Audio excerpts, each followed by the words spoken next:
Ada es krim. Es krim dong. Penentuan. Mau masak. Tidak dilihat ke kelas rendah. สวัสดีครับยินดีต้อนรับเข้าสู่ channel Just Mindaran นะครับ Halo teman-teman semua, welcome back di Just Learn Thai เรียนสบายคุยสนุกเรื่องภาษาไทยครับผม Udah siap untuk melanjutkan pembelajarannya? Yuk, kita langsung aja mulai. Oke, sebelum kita mulai, aku pengen tanya terlebih dahulu. Coba kalian bisa nggak sih baca tulisan ini? Gimana? Bingung nggak? Karena kalau bisa kita bedah, itu kan ada hohib, terus ada moma, sama saraa, ya nggak? Betul kan? Nah, kira-kira dibacanya gimana tuh? Karena hohib, ini konsonan, moma, konsonan. Loh, itu tengah-tengahnya ada o kah? Oh, enggak, karena moma itu kan temennya sama saraa. Jadi, ma. Lah, terus hohib, itu gimana? Nah, kita keep terlebih dahulu tuh ya, satu ya. Sekarang lanjut lagi, ada kata yang kedua. Bisa nggak baca yang ini? Di mana? Di sini kita punya oang, yoyak, salah a, dan kokai. Oang, harusnya ini kan nemenin vokal lain ya, supaya vokalnya bisa dibaca.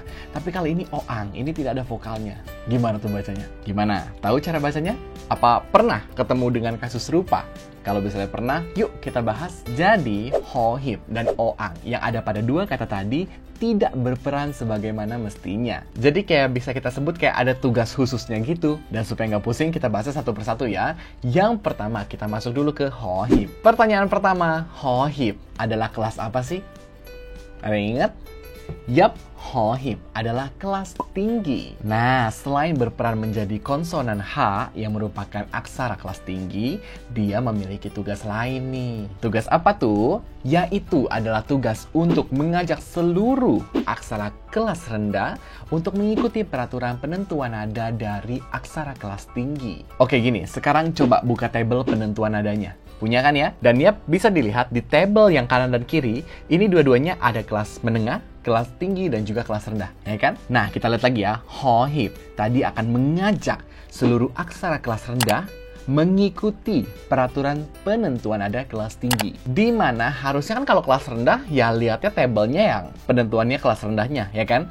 Tapi jika ada hohib, maka yang dilihat malah pindah ke peraturan kelas tinggi. Dan kondisi ini akan berlaku ketika hohib ini berada tepat di depan, atau kalau bisa kita lihat aksara, tulisan berarti di sebelah kirinya ya, aksara konsonan kelas rendah.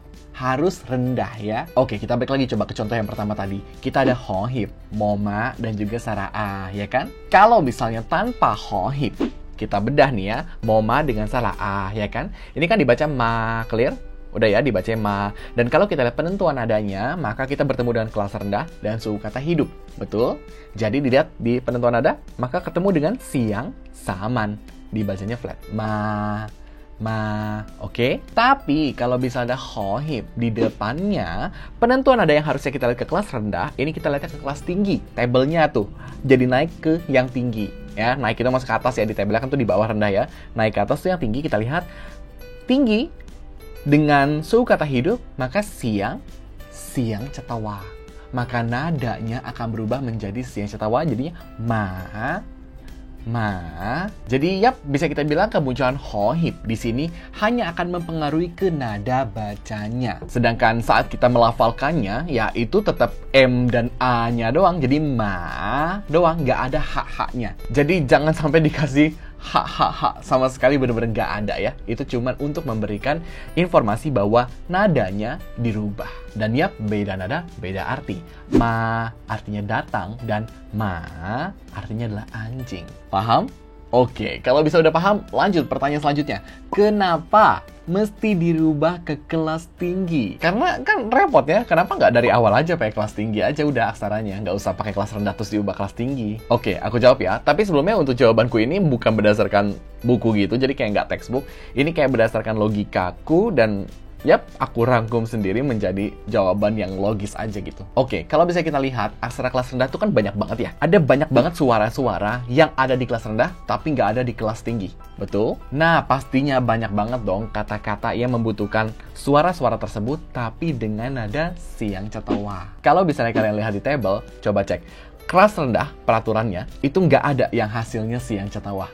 Ya enggak? Coba lihat di tabel yang kanan maupun di kiri, nggak ada tuh yang hasilnya siang catawa. Dan ya, mungkin karena itu tuh akhirnya dibentuk kondisi di mana hohib ini akan membantu si aksara kelas rendah ini untuk bisa menjadi siang catawa. Mostly menjadi siang catawa, tapi bukan berarti ketika ada hohib jawabannya siang catawa ya, bisa jadi yang lain. Tapi kalau misal asal-usulnya atau alasan pertama dibentuk kayak gitu beda ya, aku nggak tahu ya, itu kayak yang lagi itu cuma pemikiran logis aku aja. Atau mungkin ada yang tahu, mungkin ada yang punya buku bahasa Thailand dan bisa coba dibantu lihat kenapa ada hohib dan oang ini, bisa komen di bawah ya. Oke, aman ya. Sekarang kita masuk contoh dulu deh untuk kata-kata yang ada hohibnya ini. Yang pertama, kita punya hohib dengan nonu dengan sarau yang harusnya nu, kalau bisa nggak ada hohibnya ya, nu siang saman.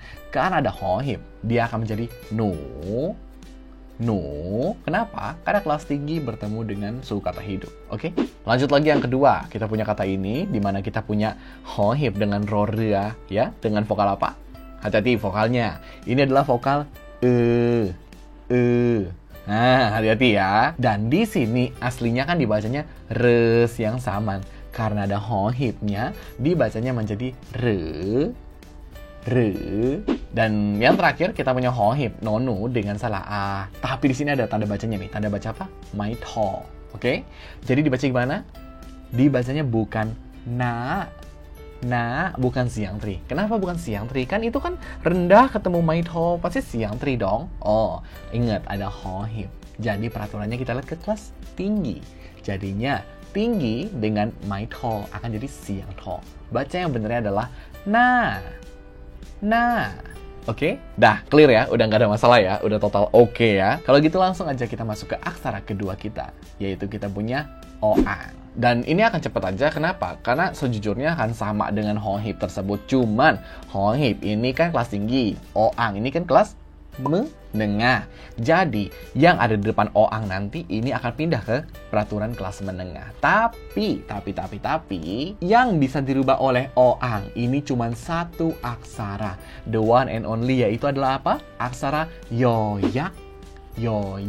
Di luar dari yoyak ini tidak akan diubah. Jadi kalau bisa di samping oangnya bukan yoyak, maka beda lagi ya, bukan yang kita bahas sekarang. Oh iya, ada satu fun fact nih mengenai si oang dan yoyak ini. Jadi dalam seluruh bahasa Thai ya, oang dan yoyak ini hanya muncul di 4 kata. Literally bener-bener 4, nggak ada yang lain. Langsung aja aku muncul nih ya 4-4-nya ya. Dimana kalau bisa kita bedah langsung, ini semua akan dibaca siang. Coba bedah dulu. Jadi siang apa semuanya? Aku kasih 3 detik ya. 3, 2, 1. Kecepatan nggak? Udah, nggak apa-apa.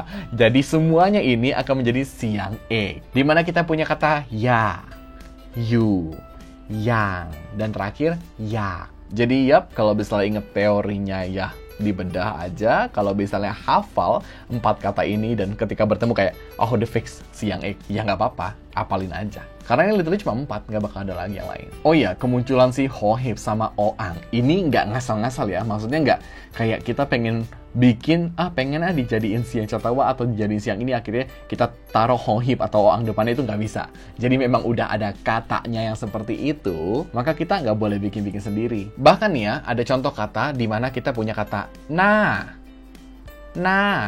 Kalau terdengar itu ada N dan ada A panjang dengan siang tho,ใช่ไหม? Di mana ada 2 cara penulisan na. Yang pertama, nonu salah A dengan mai ek. Jadinya siang tho, betul? Betul, jadi na. Dan satu lagi, kita punya formasi yang tadi, yang dimana ada hohib nonu salah A dengan mai tho. Dibaca tetap na dengan siang tho. Walaupun mereka berdua cara bacanya sama-sama nah, tapi mereka berdua itu punya arti yang berbeda, sehingga ya fungsinya beda juga dan dipakainya juga di kondisi yang berbeda. Jadi ya kita tinggal perlu mengingatnya sebagai sebuah kata, udah selesai gitu doang. Loh, bingung dong, tulisannya beda, cara bacanya sama, artinya beda. Sebenarnya enggak sih, karena di Indonesia juga ada, kita punya kata bank yang dimana B-A-N-K dan bank yang B-A-N-G. Tulisan dari kedua kata tersebut kan beda ya, yang satu belakang K, satu belakang G, dibacanya sama bank dan artinya berbeda. Jadi ya kira-kira sejenis itu aja sih. Dan yap, itu dia tugas lain dari hohib dan oang dalam sebuah kata. Oke, sampai sejauh ini kamu khocai ใช่ไหมครับ? Paham kan? Kalau bisa kamu ada pertanyaan, jangan lupa ya tulis di kolom komentar dan kunjungi selalu sosial media dari Just Learn Thai. Kalau begitu, sampai ketemu lagi di video pembelajaran selanjutnya. อย่าลืมนะครับ กดไลค์ กดแชร์ แล้วกด subscribe ด้วยนะครับ บ๊ายบาย ขอบคุณครับ